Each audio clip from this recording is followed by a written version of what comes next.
Here's the snapback. Here's the kick. He's got the leg into it. If it is good, and it is! Austin Stars, a 49-yard field goal, and Indiana leads 27-24. Oh, it's an end around one to throw. Page looking at the quarterback, and it's a touchdown! Page times Leno! Penix rolling out of the pocket to a strong hand.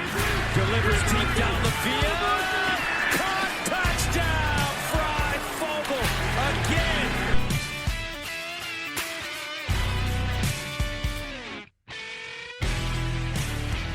Welcome to the OEO podcast. I'm your host, Michael Bragg. You can follow me on Twitter. It's at Bragley, Braggley. I'm here with my co-host. You can follow him on Twitter. It's at Brandon Dubich. That's Brandon spelled traditionally. Dubich, D-U-B-I-C-H. What's up, Brando? You're speaking. I mean, since we're covering running backs today, I'm basically a 3-down do-it-all back of this podcast, right? That's how you would describe me. I would say,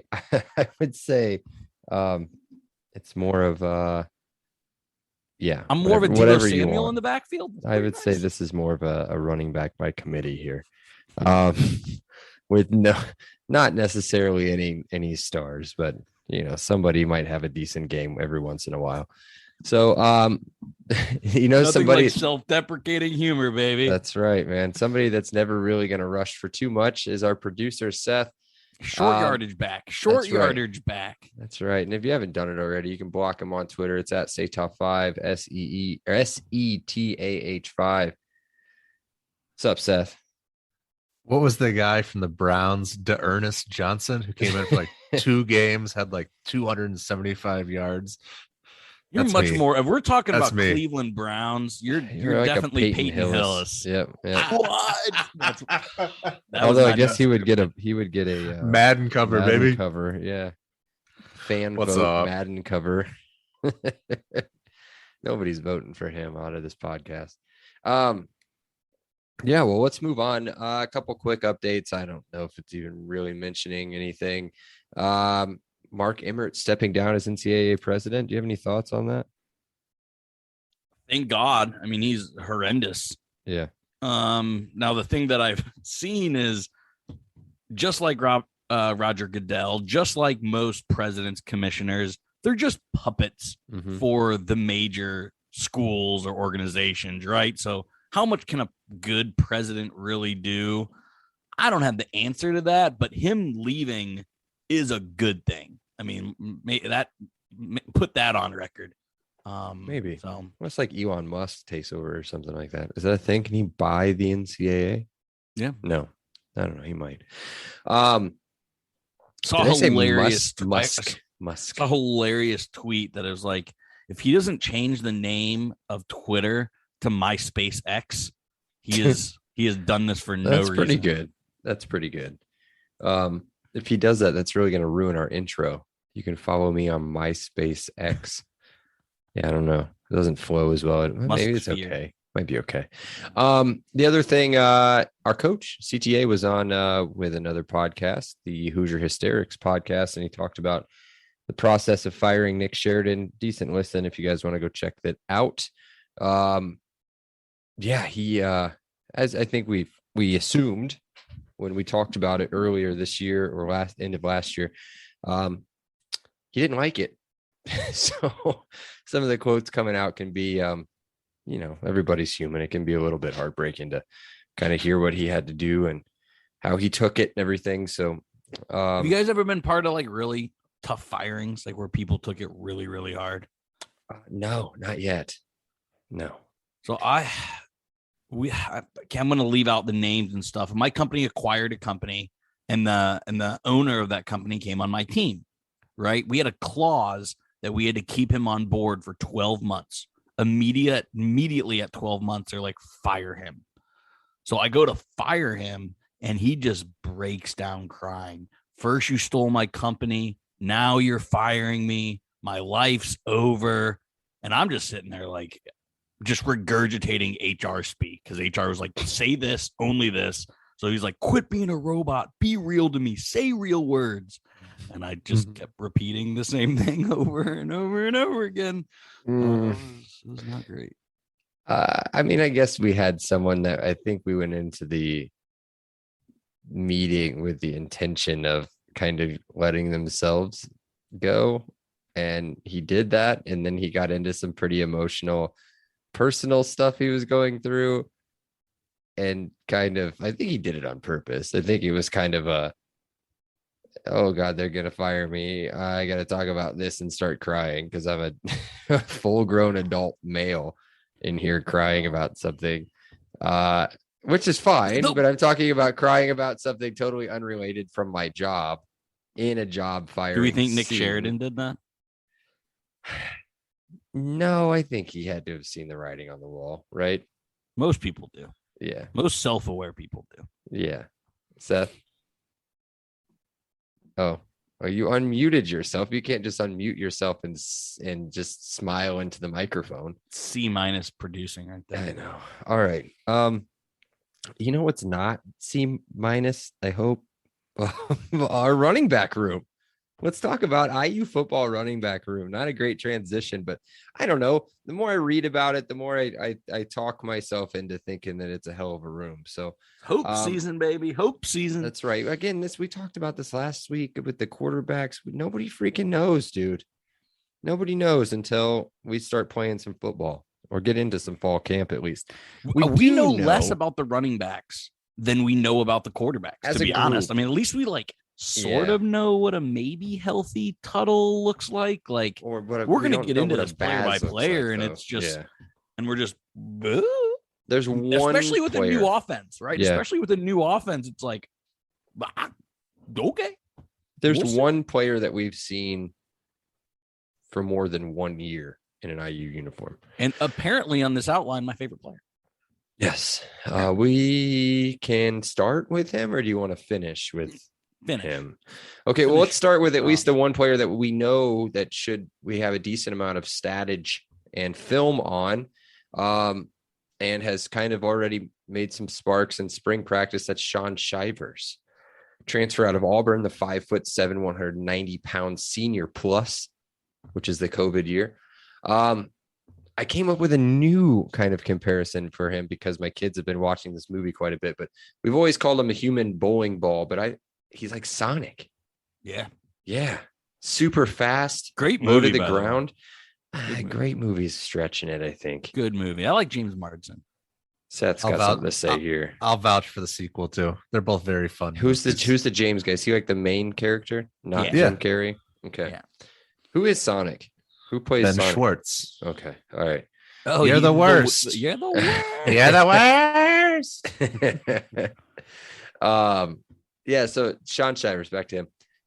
Ran for over 1,000 yards in his career at Auburn at a 4.1 a clip. And he's got a decent amount of kick return experience. I don't know if we see him as a kick returner. No. They've played they've shown him a lot in spring practice, catching kicks. And Tom Allen is pretty infamous for talking about how that's how you figure out your best football players on your team. So is putting him back there and letting him return is kicks. Totally different than open season in game. Yeah. Can I give a Gus Johnson call? Yeah. Shaun Shivers. Yeah. Shiver me Shivers to the house for 80. That sounds it's almost like Bill Rafferty. A little bit. If Bill Rafferty was calling football. Yeah. But Shiver me Shivers is what I'm gonna go with. That sounds like Bill Rafferty on as soon as Jim Nantz says that the ball is up for the tip, right there. Like for some reason, during the tournament, he just starts screaming just random words, and as they're just barely dribbling the ball across half court to begin the game. So I get it. I see what you were trying to do there. I'm not sure Gus Johnson has that same kind of energy right now, but we'll see.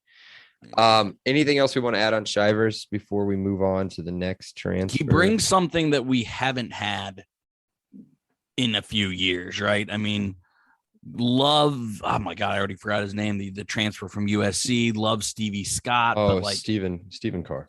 Stephen Carr, but Shivers got some go.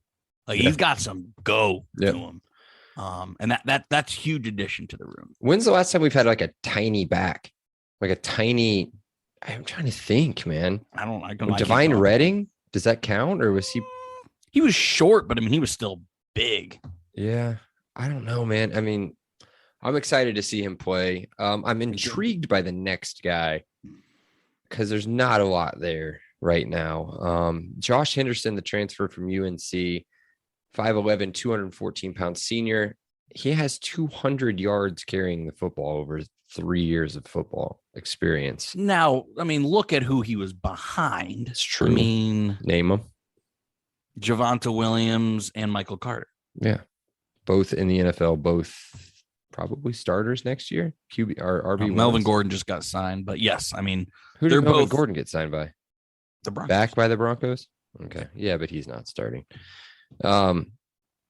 Okay, yeah, I can see that. That's fine. But why he didn't play last year, I'm not sure, because he was a little injured, I think. But so if you look at 3 years, 2 years of it was Michael Carter and Javonte Williams, and his third year was last year where they were a disaster. Yeah. So like, don't get sucked into this guy's only ran 209 yards for a career, because I mean, you got to give it perspective. Yeah, over 5 a clip for him as well.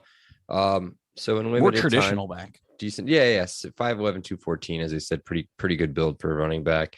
Again, a lot of talk out of him in spring. The new running backs coach, I can't blank at his name, Craig Johnson.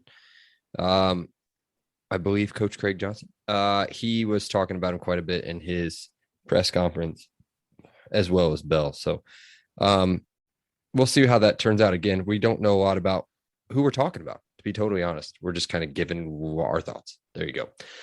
2 guys that were on the team last year and I think could make a splash. We'll see. First one up is David Holloman. The only one of the 2 that saw, as a true freshman, that saw any bit of the field.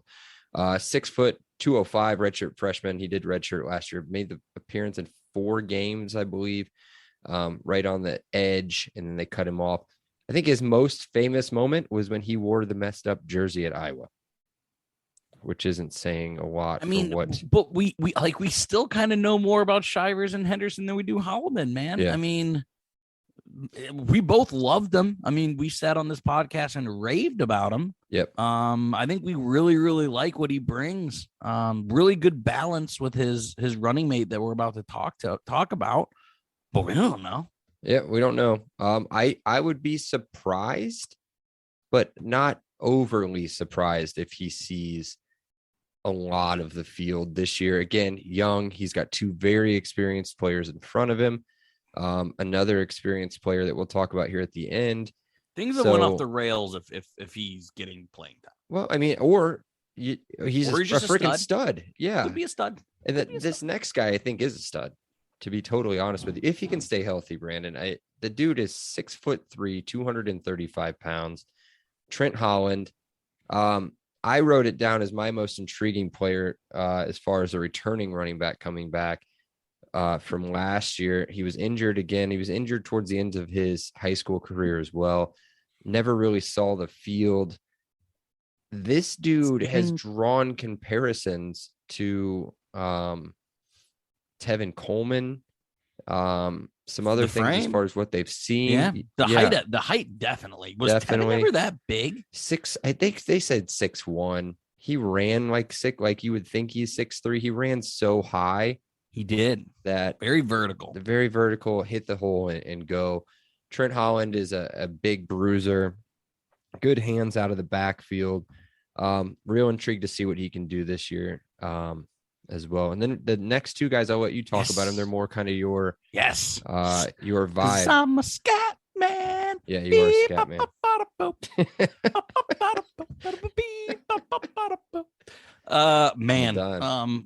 It wasn't Jay. I mean, let's talk about Jalen Lucas, 5'9", true freshman coming out of Nolens. I mean, wasn't he on the list of like one of the biggest surprises, right up there with B Sorbs? Crazy under recruited. Yeah. I'll see if I can find this article. Keep going. But I mean, again, something IU just hasn't had, right? Up there with Shivers on a guy that I hope he doesn't play a traditional running back route. I hope we see him in end arounds, maybe some speed options, maybe definitely some screens. Him and DJ, I think you can just kind of put them on opposite sides and tell teams to good luck, pick a guy, right? Yeah. We're going to throw a screen to one of these guys. You're not going to be able to overload it, and they're going to take it to the house. Super, super excited with the personnel, the personnel packages you can do with Lucas on the field, because he's going to have to be, if he makes a few plays like we think he is, he's going to have to be on every team scout. Yeah, for sure. So you're going to have to give practice time. You're going to have to give film time to this guy if he can become what we think and hope he can become. Sure. So Julie Bowden is her name, the sports reporter that covers LSU for Rivals. Quote, Indiana lands Jalen Lucas, one of the most electric athletes I've ever covered. So as somebody that covers LSU football, I can't imagine the amount of athletes that she sees. Jamar Chase, yeah, Justin Jefferson. You can just finish on Jamar Chase. I mean, we're talking about an electric athlete. That's about as electric as it gets. But yeah, that's where that came from. I remember talking about it when we were talking about the commitment class. The kid he's got the potential to be pretty special, and I think he sees the field early and often. Yeah, you have to find plays for him. Yep. Let's talk about your buddy. You got to be nice to him, man. David Ellis, the Jalen Lucas before Jalen Lucas. Again, we've seen him. We've debated on this pod. Is he a running back? Is he a wide receiver? Still think he's a wide receiver. Is he an athlete? He's the only guy out of the 6 we've talked about that we've seen play, and that he's shown sparks that he can play. Eventually, you got to just do it, and he hasn't consistently. Yeah, injuries last year killed us. But if you can stay healthy, he's a guy that can get you 6. And we didn't have enough guys getting us 6 last year. We couldn't score enough. We couldn't make enough plays, couldn't move the chains. That's what he was supposed to come in here and do. We've had offensive coordinators and running backs coaches make play or draw up plays for him. So there's people who believed in him. He just needs to show it. Yes. I mean, I hate to say the words put up or shut up, but kind of. I'm with you on that. And then we've got some other guys, some walk-on guys we can talk about real quick if you want to. You got Shane McMahon's kid. You've got Charlie Spiegel. People were talking about maybe seeing the field a little bit, but we'll save them for when they do, and best of luck to them, and hopefully they can provide perfect comparisons on the other side of the ball. So for the main team. I got questions. Go ahead. We had Stephen Carr coming in being RB1 last year. We knew what we were getting, right? Before that, we had a couple of years of Steve Scott. We've kind of always known commodities in the backfield. Does that make you more excited for this year, or does that make you more suspect? There's a lot of talent. There's a lot of talent there. I think it's still scary until you see it. Sean Shivers has not been an RB1. Josh Henderson's not been an RB1. I mean, I would assume since high school. Same with everybody else on the field. That we've talked this is about. why I kind of love it. Didn't you just get tired of watching Stephen Carr run right into the line 20 times? As much as Stevie Scott was good at it and fell forward and got the most of his yards, you kind of got tired of it. Like, I'm so down for, say we run 25, 30 running plays, no back getting more than 10 touches. Like, just keep them rotating, keep them upright, keep the defense on their toes. You joked at the beginning that this podcast is a running back by committee. I want a full commitment by Walt Bell and company on a committee backfield. Yeah. Or would you rather one emerges? If one emerges, it needs to be Hollowell, Home, or Howland or Lucas. It's got to be one of those three. That's when I would be real comfortable. I guess. I don't know, man. I think Shivers walks right into the position and takes it from day one. But I do think the kind of the same thing with you. I think it's going to be a big split between a bunch of people. So, as I just said, though, I would be okay with Holloman and maybe Howland. I don't know. We need a big back, 5'7", 5'11", 6 foot. Someone's got to get the hard 6'1", yards, and then you got Howland at 6'3". Someone needs to get the hard yards. Yeah. I'm intrigued. I'm very intrigued to see. And again, David Ellis, I don't really consider him a running back. He's listed as a running back. I don't see him playing much actually, like lined up behind Baz or Tuttle. Assuming either one of those two start, but that's a different pod for last time. But yeah, I see him just as a swing guy, as a slot guy. As a, what is it called? Why am I blanking on it right now? The quick little reverse thing. What is that? Little fly sweep. Is that what I'm thinking of? Little fly sweep there. That'll work. Yeah, but I think it's 5 main guys. A little pitch toss. You know what I'm talking about? The little, they run across the thing. Why am I blanking? Jet sweep. Jet sweep. That's what I was close. Not really. It's not football. I said fly sweep. It's close enough. 3 letters and then sweep. Seth, does there anyone on this list that puts the fear as an opposing fan? Is there anyone here that are like, fudge? It's a lot of possibility, I think. Maybe. I think the home run hitter is the thing that you fear. I think, Shivers has that, but I don't think there's anything that's awe-inspiring just yet. But Lucas doesn't give you a little bit of I gotta see it first. Me too. Okay, cool. Well, speaking of seeing it first, you should see some of the stuff that Garrett's putting out at MTC.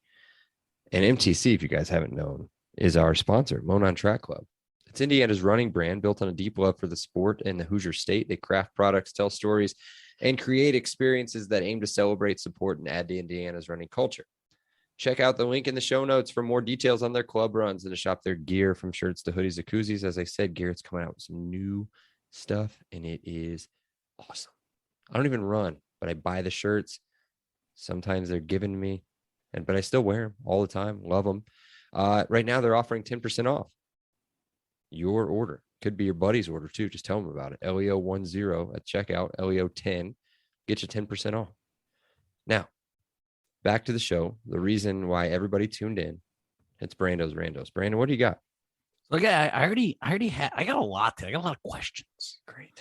And of course you do with this room, right? I mean, it's questions left and right. But I think the first one is arguably the most important. In college football in 2022, how important is a running back room to IU success? But I even want to open it up a little bit bigger. How important is running back room success to a team's success? Pretty important, I think. Yeah. I wouldn't say very important, pretty important. So you've got not important, a little important, pretty important. Who's Georgia's running back? No idea. Exactly. Go back before that. It doesn't have anything to do with that. Who was LSU's running back when Joe Burrow won? It doesn't matter. It's about production. They still had production from the running back position. I'm not saying that one person is big for the success of the program, but look at Purdue. You still had a little bit of a running threat, right? IU had nothing last year. Or nothing. IU's best team. We just said IU's best team ever. Had right? Stevie Scott. He's currently playing in the USFL. Yeah, but it was a decent running game. Like it was a running game. It wasn't a great room. No, that's not what I'm saying. I think you're taking pretty important way out of bounds on this. it's pretty important. And the fact that you cannot be one dimensional and win in the big, you just can't. Seth? I'd say it's the least important or second to least Oh. important besides the kicking room. It's the least important off. Like if you say like on receiving offense, talent, yes. quarterback talent, receiving talent, offensive line, Well, tight end. running- Does that count? No. Tight end's super important position in the modern game. Yeah. Yeah. So my caveat here is there's a chance there's the ceiling on this running back room I think is the highest possibly that I could ever remember, but I also think it could have the lowest floor of any running back room, and that's why people need to be excited but not be worried about Nervous, disappointment. excited. Yes. But Nervous, because excited. running back success, I don't think is vitally important. Like you said, it's important, but it isn't vitally important to a team's success. I think we saw it last year. It killed us. It killed us. There was no whether other than the injuries too, but it was done. when we had no quarterback, Freifogel forgot how to catch. We never went to Hendershot. I mean, I think offensive line producer Seth finally contributed. Okay, so I guess I'm thinking more running game as opposed to what your actual question was with running backs. So no, the running backs aren't as important as the actual running game itself. So okay, I just took it a different way. The scheme is more important than the room. Yes, that's what I was saying. I'm saying without a running game at all, I'd agree with that. it's tough to do. I mean, All right, look at next Western question. Kentucky. Next Can only get question. so far. Outside of Ohio State and Wisconsin, who is RBU in the Big Ten? Penn Like who's State? next? Michigan Penn State? Michigan? Penn Penn State. State? Penn State. Penn State. Who have they had other than Barkley? I'd say it's Michigan State. Oh, who's Michigan State? Well, Le'Veon Bell, then Kenneth Walker, who they Walker. got really lucky on with Walker. Minnesota was huge in the Minnesota. early 2000s when they had Maroney, Barber. Did they have Smith? Did Smith come out of there too? Robert Smith, did he go to Minnesota? The Minnesota Vikings running back, didn't he go to Minnesota as well too? Seth, can you look that up, please? Cook with the Florida State. Dalvin Cook? Dalvin Cook with the Yeah, Florida he State. went to Florida State. Alexander Madison? I don't know. Maybe. No, I was thinking Robert Smith, the Minnesota Vikings running back. Like, no, I don't think he went to. I think he went to a Big Ten school, but he didn't go to Minnesota. Seth, looking it up, he's got a computer in front of him, but he's using his phone. Still waiting, but no, I think Penn State. You had. And they always have the recruits. Ohio State. Oh, Robert that's Smith where he went to went. Ohio Robert State. Smith. I knew it was a Big Ten school. My point of that is, man, do a lot of good running backs come from the Big Ten. Yeah, there's a lot of them. Tim I mean, Batuka. Conference-wise, I think it's the best conference for running backs. What's the most obscure name Big Ten running back that you can name? Ron Dane. Oh, I went Tim Batuka. Let's go on. Right? Was he was Penn State, right? Tim Batuka. Yeah. No? Miami, Michigan. Michigan. Yeah. Yeah. Penn State had one too with a funny name. Producer Seth's got Miami on mine because they just lost Nigel Pack. But neither here nor Yep. there. He had Alright. money on his mind. Don't we all? Don't we Can't all? can't blame him one bit though. Who's RBU in all of college football? It's got to be Georgia or LSU. Alabama, right? Well, I mean, it's Recently, recent success. Josh Jacobs, Derrick Henry. I can go Herschel Walker, Sony Michelle. I mean, I could just keep going on Georgia. Yeah, with I them. mean, I'm running over for something else right now. Todd Gurley. Todd Gurley. He went to Georgia. Yeah, he went Georgia. to. I was doing Georgia. Georgia. All right, next question, rapid fire here. Who's your favorite college running back ever? And I'm going to answer first. Got to be Reggie Bush. Oh, Tevin Coleman. Dude, Reggie Bush in the college football game was borderline unstoppable. I named my dog Tico after Tevin Coleman. It's Tevin Coleman. He was the most exciting. Your brother also named his dog Archie. So Well, I don't know. that was after Archie. He was a huge Archie Miller apologist, so that's fine. I've told him that Woody and Archie sound very close. I'm sure the dog wouldn't really notice that big of a difference. Just name him Woody, no big deal. But yeah, Tevin Coleman, hands down for me. Rashawn Salam from Ooh. Colorado back in the day, and then he Bears. broke my heart as a Bear. But I Wasn't used to love Bianca watching Batuka? it, He was a Bear too, wasn't? No, he was a Panther. No, a Panther. A Panther. Shady McCoy for Pitt was nasty. God. growing Bro, up. guys, who was the kid from? Shady He went to McCoy was Northwestern, filthy. right? Northwestern. Autry. What? No, Northwestern running back ended up with the Bears. I think. Funny last name. It's not Bianca Batuka. It was about the same time. I'm gonna look it up. Keep going. All right, last one here. More exciting play: an 80-yard run or an 80-yard pass touchdown. 80-yard run. Dude, long runs are awesome. I just can remember Tevin Coleman. Speaking of Tevin Coleman, just Tevin Coleman's just boom, boom, gone. Like those big plays that he used to make were just ridiculous. Agreed. How'd you guys like rapid fire Brando's Randos? Is that good? It was a little something Pretty different. decent, pretty decent. A lot of pressure. But yeah, not so bad. All right, Seth, what do you got in your Awesome. That's all I sack there, bud? There's people screaming at me. Like, I don't even know what I'm talking about right now. Like, I can't find this. I know there was a Northwestern running back that was a funny name. I want to can't tell you how find it, invested though. I am. I'm not even trying to help you out. I know you're not. It's all Normally right. I try, but I can't find it. It's okay. I'm not that worried about it. What do you got? All right. Talk about the running back room. Wanted to make this note. I miss fullbacks. Mm-mm. No. No. I miss the old power. If I have to see another formations. Gronkowski lined up in the backfield somewhere in the NFL, I'm gonna puke. All right. Or John Kuhn. I mean, who uses it in the NFL? Like the 49ers use check. The Baltimore Juszczyk. Baltimore Yeah. normally has some. Baltimore's got some giant kneel somewhere. Yeah. Like there's always a kneel hanging around with a. But a I'd neck be pad. cool if fullback positions cease to exist. Lorenzo Neal was pretty decent, actually. I'll give him that. Running back, he's a touchdown vulture. I don't know. Keep going. So got a pedicure today.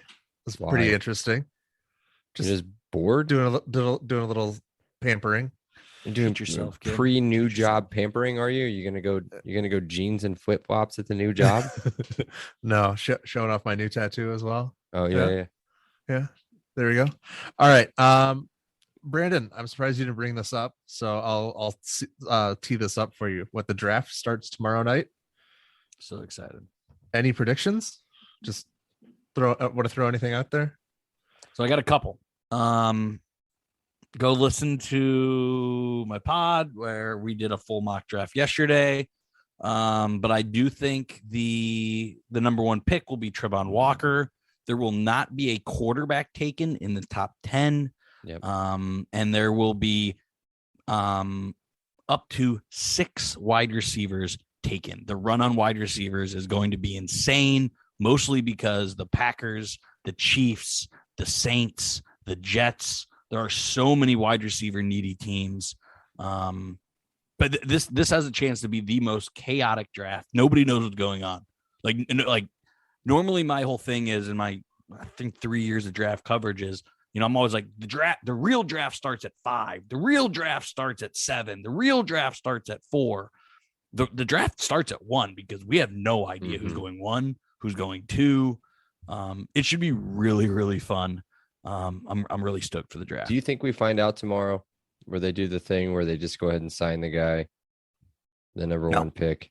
Nope. You don't think so? You think I don't think they know. Wait until the end because the it's new Hutchinson, coach, really, right? Doug Hutchinson and Peterson wants the tackle, oh, but Trent Baalke wants Trevon Walker. Oh, So wait. it's like a head coach GM battle, and no one knows who's going to win. So is Aiden not even considered as a number one pick anymore? Nope. Wow, that's not good. That's why the Jaguars be Jaguaring. So It'll be Evan Neal or it'll be Trevon Walker. It'll be one of those two players. okay. Did you guys predict the Colts making a sort of move into the first round? No. Because if not, I'm not watching a second of it tomorrow. No, they'll be irrelevant tomorrow. Okay. Well, then I'm gonna. So are the not Bears. watch any of it. Bears will not have a pick either. What about Purdue? Karlaftis and the teens? I love Karlaftis to either the second. I drafted Karlaftis to the second pick of the Chiefs at 30. Okay. Yeah, that's way down from where he was. Yeah. And what, Bell drops to third or fourth round? Second Yes. round, I think. Right? No. He's free falling. Bell will be Oh. bottom third of the third, or he will be fourth. Where do But we? he's gonna be a steal. Where do the Colts pick? They pick early second round, right? No, they don't. No, They're yeah, at 42. Yeah, they're early. They're early second round. Top third. 42. That was the trade. Yeah. Okay, that's the first one. Man, we're gonna have to get a wide Colts receiver at Colts should- 42. And there won't be any left, man. You're David gonna Bell be will better. there. You'll be better off going lineman there, second tier lineman. David Bell will be there. You should take a right tackle. You don't have one. We give Matt Pryor. 3. You literally don't have a tackle. Take a They don't have tackle. Don't be any stupid. Picks. They're gonna trade somebody. Get some picks. Damn, they have no picks. All right. Good luck. They have 2 in the top 100. That's real bad. Yeah. Really bad. They've got 1 in each round so far. There's 2 in the 5th round. If you can get Sky Moore, Sky Moore would be Jahan nice, yeah. Dotson, or Christian Watson from North Dakota State. Like if Or- if any of those 3 are on the board, I don't think they are, because I think it's wide receiver crazy tomorrow and Friday. Or it doesn't matter because they're just going to go get Debo. I don't have the assets to get Debo. But all right, that's it for me. That's all I got. I could talk this. I could literally talk this for 3 hours. I love the draft. They're going to get Debo. They're going to get Debo or what's his name? Scary Terry. Go ahead. No, what are you doing this? That's it? That's all you got? I'm done. All right. Let's get out of here. Be sure to check out the pod on Twitter. It's at Podcast LEO. Be sure to download, rate, review, follow, whatever on all the platforms. And we'll talk to you guys next week when we go over the wide receiver room, which should be just as informative as it was. And we can today. talk about where Freifogel went. Freifogel's rising. He's rising. That's good. Yeah, I think He'll go so. ahead. He'll go ahead of David Bell. Oh, Seth. Oh, maybe Colts 42. There you go. No, he won't go that high. Then we'll He'll have go in two the 70s zone. 2 possession receivers. Okay. Well, either way, we love you guys, Leo. And yeah, there you go. Elio. Elio. Elio. Awesome day. Elio. Thank you so much, Rick. I appreciate that. Elio. All right, great. Elio. Appreciate you guys. Elio. You're welcome, Dave. Have a great day. Elio. Have a great day. Elio. Appreciate you being here with us. Have an awesome day. And Elio. Oh, thank you so much. Elio. Well, thanks so much, Elio. Hey, thanks so much, Mike. Appreciate that. Elio. Appreciate you guys, man. Have an awesome day. Elio. Awesome. Elio. Elio.